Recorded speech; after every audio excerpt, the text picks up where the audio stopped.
The Bronsted-Lowry theory is a theory on acids and bases.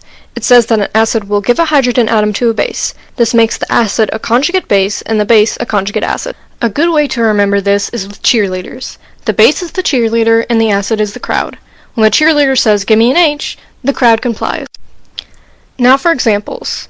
NH3 plus H2O will yield NH4 plus OH. In this equation, the NH3 is the base, H2O the acid, NH4 the conjugate acid, and OH the conjugate base. This equation is a good example of how H2O can be an acid or a base. So in this equation, this means that the H2O gave up one of its hydrogen atoms to the NH3. Here's an equation where H2O acts as the base. Hi plus H2O will yield H3O plus I. In this equation, Hi is the acid, H2O is the base, H3O is the conjugate base, and I is the conjugate acid. This means that Hi gave up one of its hydrogen atoms to H2O. When doing Bronsted-Lowry equations, remember that the acid always turns into the conjugate base, and the base always turns into the conjugate acid.